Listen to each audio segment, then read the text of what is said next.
जय श्री महाकाल। जय माता रानी की। आप सभी का माता रानी कल्याण करे और आप सभी को सुखी रखे। आज आपको एक अप्सरा साधना का प्रयोग बता रहे हैं जो कि एक दिवसीय है। आप अगर इसको सही ढंग से, सही विधि विधान से और प्रत्यक्षीकरण के तौर पर इसको सिद्ध करना चाहते हैं तो कुछ समय ज़्यादा भी बढ़ा के उसमें आप इसकी साधना करके इसको सिद्ध कर सकते हैं। लेकिन आज आपको केवल एक दिवसीय प्रयोग ही बता रहे हैं। आप चाहे तो अपने अनुभव के अनुसार इसको आगे बढ़ा सकते हैं। ये साधना है कामेक्षी अप्सरा की साधना है। तो कामेक्षी अप्सरा क्या है कि एक आपने अपने जो एक प्रेम का माया जाल होता है, वैसे ही साधनाओं का भी एक माया जाल होता है कि किसी भी शक्ति को आकर्षित करने का और उसको अपने प्रति कैसे मोहित करना। वो एक इंसान होता है, इंसान के अंदर सभी तरह की खूबियाँ होती हैं। तो ज़्यादातर लोगों का कहना रहता है कि कामेश्वरी जैसे ही अप्सरा होती है, कामाक्षी अप्सरा होती है, योगिनियाँ होती हैं, यक्षिणियाँ होती है, ये एक भोग विलास के लिए, एक प्रसन्नता के लिए भोग देती है। ये अलग अलग उनका सोचने की क्रियाएं वगैरह होती हैं।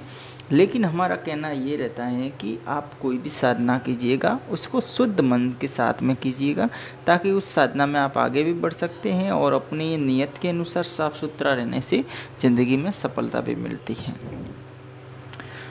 तो ये कामेशी अप्सरा है, ये जब भी सिद्ध होगी तो साधक को सब कुछ प्रदान करेगी जो साधक को आवश्यकता है। लेकिन उससे पहले उसकी साधना करनी पड़ेगी, उस साधना में सफलता पानी पड़ेगी। फिर उसको सिद्ध होने पर उसके जो वार्तालाप होंगे, फिर उसके बाद में अपनी कुछ इच्छा होती है, कामना होती है, वो पूर्ण होती है, चाहे कोई भी सी साधना हो। तो इस वीडियो में आपको पूर्ण जानकारी देंगे। इससे पहले आपसे निवेदन है कि आपने अभी तक हमारे चैनल को सब्सक्राइब नहीं किया है, ज़रूर कीजिएगा। और ज़्यादातर लोग हैं, जो 80% लोग हैं वो वीडियो देख के आगे जा रहे हैं, उन्होंने अभी तक चैनल को सब्सक्राइब नहीं किया है। ठीक है, कोई बात नहीं, आपकी इच्छा है, करें मत करें। यहाँ पे आपको हमारा काम है कि आपको धर्म के प्रति मोटिवेशन करना। चाहे धर्म कोई सा भी है, वो सब अपने अपने संस्कार पर निर्भर करता है। ठीक है, तो यहाँ पे आपको अप्सरा साधना की बात करेंगे जो कि है कामेशी अप्सरा साधना की। इसका विधि विधान आप सुन लीजिएगा। इनकी सामग्री से पहले ये सुन लीजिएगा कि आपको स्थान की व्यवस्था करनी है जो कि बिल्कुल एकांत हो। अगर एकांत कहीं बाहर मिलता है तो ठीक है, वरना आप अपने घर के एकांत कमरे में भी ये साधना कर सकते हैं। जब ये साधना चलती है तो आपको इससे 1 घंटे पहले कम से कम लोगों से बात करना, चाहे घर के मेंबर है कोई भी, बात करना बंद और एकांत रूप से रहना अति आवश्यक रहेगा। ठीक है, इसके साथ में आप साधना चलती है तो रात्रिकालीन में जब भी आपकी साधना पूरी होती है उसके बाद में भी आपको किसी के साथ वार्तालाप नहीं करना है और अपनी जगह पर ही रहना है। ये इस बात का विशेष ध्यान रखना है। अगर हो सकता है आपको बाहर कहीं व्यवस्था हो जाती है स्थान की, कहीं नदी है, तालाब है, या अपना कोई खेत खलिहान है, या कोई खेत में कोई ऐसा कमरा वगैरह बना हुआ है तो बेहतर रहेगा।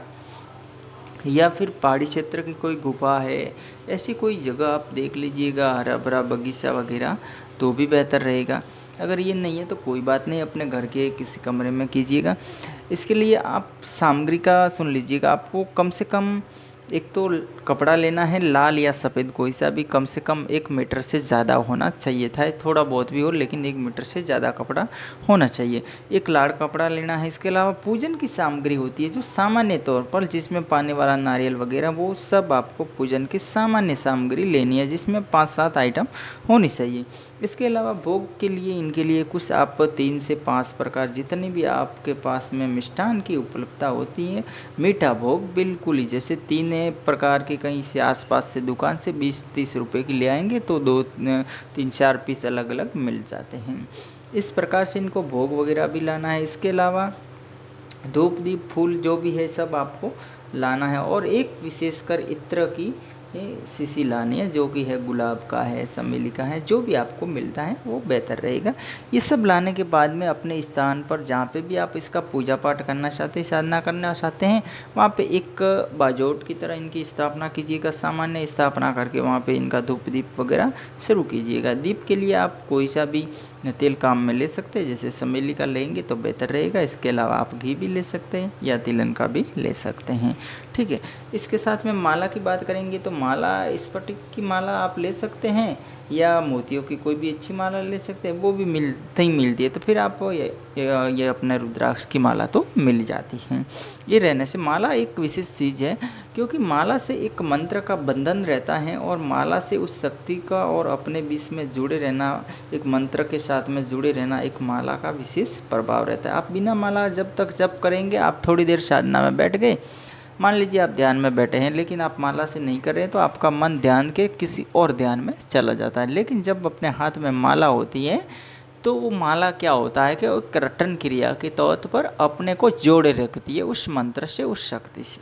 तो एक माला का महत्व विशेष रहता है, ठीक है। इसमें इस माला पर एक और आपको कहीं वीडियो बता देंगे या अच्छी जानकारी देंगे बाद में, जब भी हमें समय मिलेगा। आज ये जानकारी, ये सब आपको सामग्री करने के बाद में रात्रिकालीन में ये साधना आप एक दिवसीय साधना कीजिएगा। आपको एक दिन के अंदर ही इसके बहुत सारे अनुभव भी होंगे और हो सकता है कि प्रत्यक्षीकरण होगा।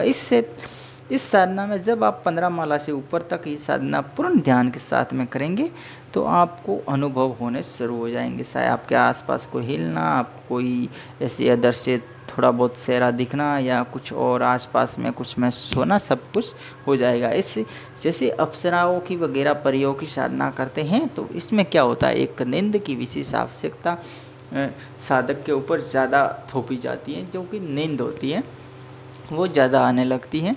तो साधक को उससे भ्रमित नहीं होना है। नींद आए तो उसको थोड़ा कंट्रोल करना, हो सकता है अपने पास में थोड़ा बहुत पानी वगैरह आप रखना किसी अच्छे घड़े वड़े में, ताकि आप साधना के बीच में अगर आपको प्यास वगैरह लगे तो आप 1000-2000 माला जैसे होती है, आप थोड़ा बहुत एक आध घूंट पीते रहें और आपको पानी थोड़ा नींद आए तो अपनी आँखों पर छिड़क सकते हैं। तो ये भी आप कर सकते हैं, लेकिन इसमें क्या होता है, नींद आती ही है, इस बात का आप ध्यान रखना।